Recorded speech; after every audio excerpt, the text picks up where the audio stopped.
Welcome to Wealth Wisdom. If you have ambitions to achieve financial success, please leave yes in the comment, and we are here to help you obtain insight and build wealth. The book we are going to share today is The Undercover Economist by Tim Harford. The economy has a huge impact on the simple choices you make every day. Sipping your morning cappuccino, do you ever stop to think how that cappuccino got there? Probably not. Yet, perhaps you should, as it reveals crucial insights about our economy, and thus our lives. Even something as simple as a cappuccino is the result of the economy's ability to bring many professions together. Imagine trying to make that cappuccino all by yourself. Where would you even begin? You'd need to first grow the coffee beans, harvest, dry, and blend them. You'd also need to raise a cow, gather its milk, and then fashion your coffee mug out of clay. Finally, in a spark of engineering genius, you'd have to build an espresso machine. Could you tackle all this by yourself? Not likely. You rely on an entire economic system, especially the division of labor across the world, to produce your favorite morning beverage. Maybe you decide to buy your morning coffee instead. Even the price that you pay is tied to an entire economic system. Generally, the more scarce a resource is, the more it will cost, but this isn't always true. For example, you might think that if every coffee shop uses the same resource, then every cup of coffee would be priced the same. But they aren't. In the UK, a chain of train station coffee houses called ATM has far higher prices than its competitors. Is it because they sell a rare kind of coffee? No. ATM can charge high prices because the space they occupy, i.e., railway stations, is extremely scarce. Lots of people pass by during their morning commute, and there is consequently a high demand for ATM space. Without competitors who occupy the same space, this demand for coffee pushes the price up. It is thus the intersection of convenience for customers and the high rent that makes ATM's coffee more expensive. It is these sorts of insights that allow you to think like an economist, and thus better understand the world around you. Before we continue, if you are interested in this topic, please consider subscribing and give us a thumb up. Let's continue. Companies use many strategies to make us pay as much as possible for their products. Every company's goal, no matter how nice they seem, is to get you, the customer, to pay the maximum amount that you're willing to pay for a given product, and they use several pricing strategies in order to accomplish this. Obviously, they can't just ask you what your maximum payment would be. They'd never get a straight answer. So, companies have to employ sneakier methods. One way is to offer you a range of slightly different products that all cost roughly the same amount to produce, yet are priced differently. Companies like Starbucks, for example, do this. Rather than offering a single type of coffee, they offer a variety of caffeinated products at different prices. For instance, you can get a large coffee with extra cream for $1 more than a small coffee with no frills. By providing options, they ensure that each customer has the opportunity to pay their maximum. However, not everybody can afford to pay the same maximum amount.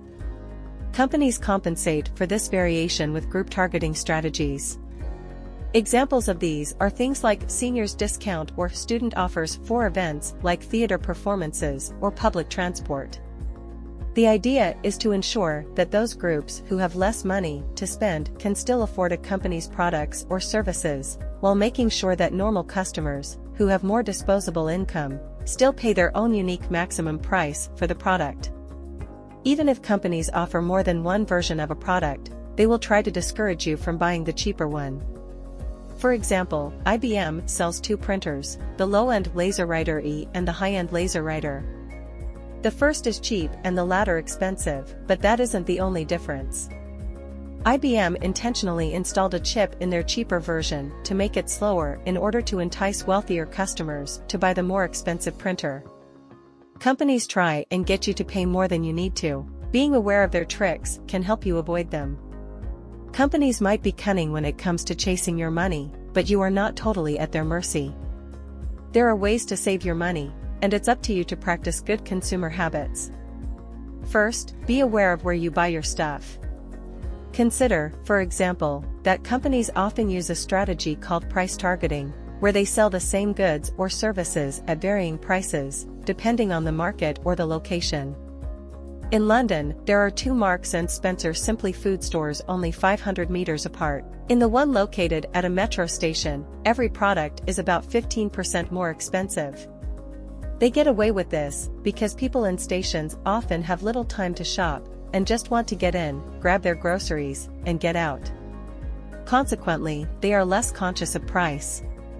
Second, don't assume that products in discount stores are necessarily cheaper than elsewhere. While those stores may be cheaper in general, if you're looking for a specific product, chances are that they will have the same product for exactly the same price at a higher-end store. The trick, therefore, is not to search for a cheap store, but to shop intelligently by finding specific deals. Finally, some stores, like supermarkets, often price their goods randomly, so try to be aware of how prices change so you don't get tricked. For example, many supermarkets will randomly triple the price of their vegetables, just to see how it affects purchases. Customers that take notice will simply buy another type of vegetable. Those that don't notice or don't care end up paying more than they otherwise would. Ultimately, it's up to you to make sure that companies can't take advantage of your desire for convenience or your laziness. Now that we've learned a bit about how the economy functions, the following chapters will examine what happens when it doesn't function properly.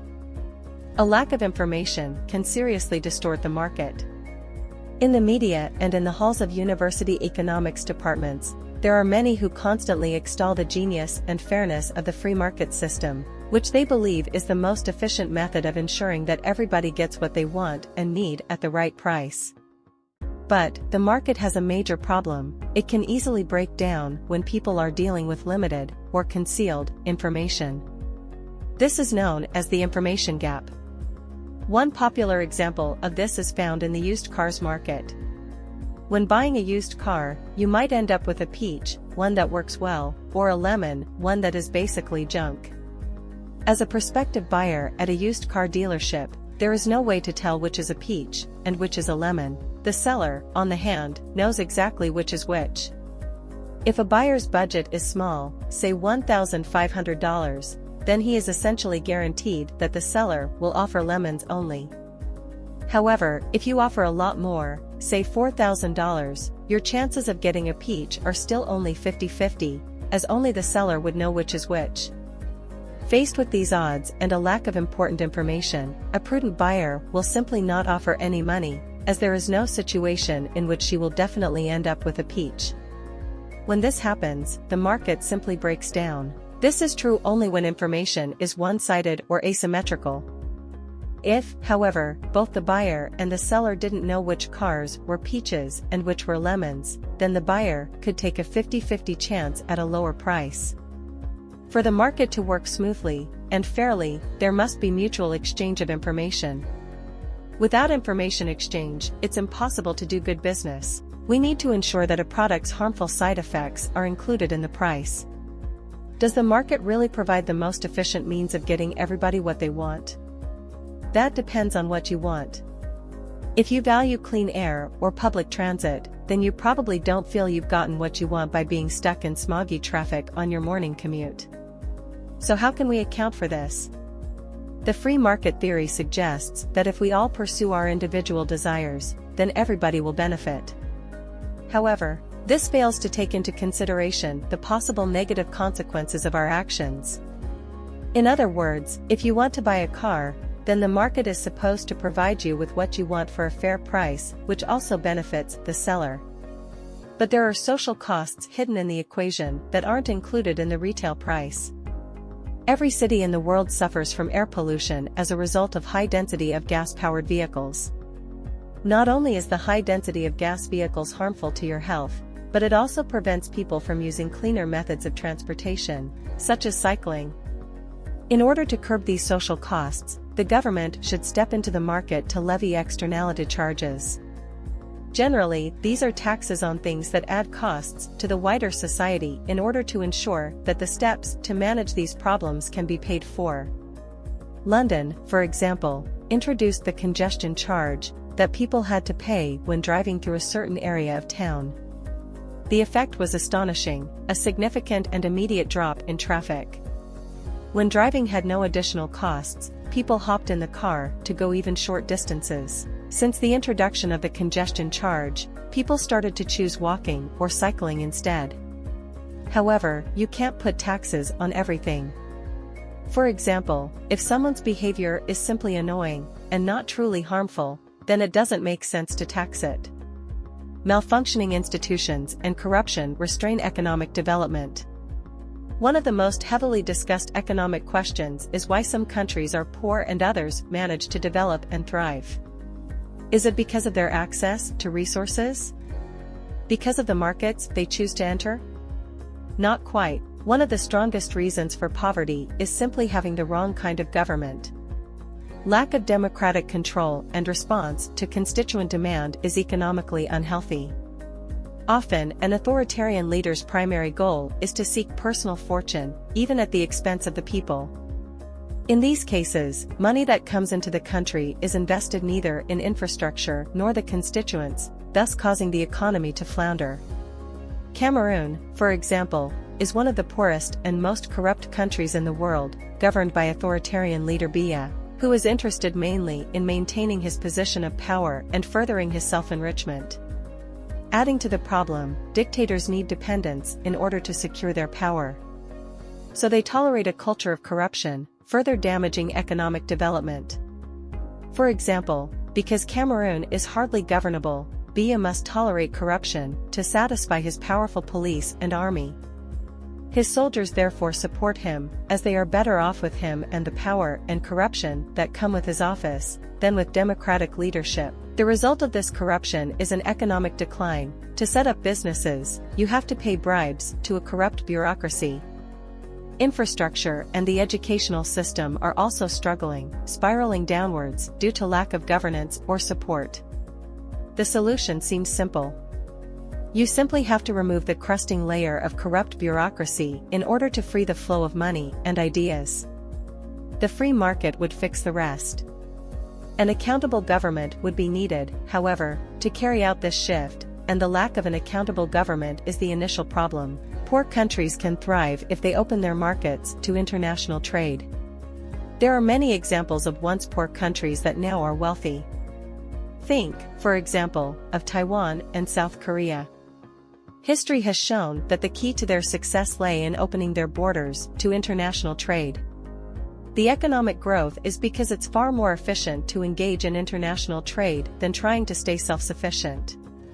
Protectionist stances toward trade, in which imports are forbidden in order to support domestic trade, ultimately cripple a country's exporting industries, as other countries will immediately stop importing goods to them in response. Doing the opposite and opening up to international trade can allow countries to take full advantage of the vast and varied global market. For example, it took mere decades for South Korea to become a wealthy nation after opening itself up to the world market. Meanwhile, North Korea, its totalitarian sibling, severely isolated itself with the hope of being self-sufficient. The result has been incredible poverty, in which the average North Korean suffers from hunger. However, it's not enough to just trade on the international market. Once there, you have to specialize and concentrate on doing what you do best. By focusing on your most refined skills, you can reap the benefits of comparative advantage. Imagine, for example, that Britain is best at making televisions and produces 1 unit per hour. China might be able to produce a TV in only half an hour, but their specialty is in manufacturing DVD players. While you might think it best for Britain to stop trading with China to protect its own TV production, the opposite is actually true. If Britain, producing what it's best at, sells its TVs to China, then China can concentrate on selling DVD players to Britain. This way, both countries gain from the trade. That's the end of today's sharing. If you like our content, please give us a thumb up and share it with your friends. See you next time.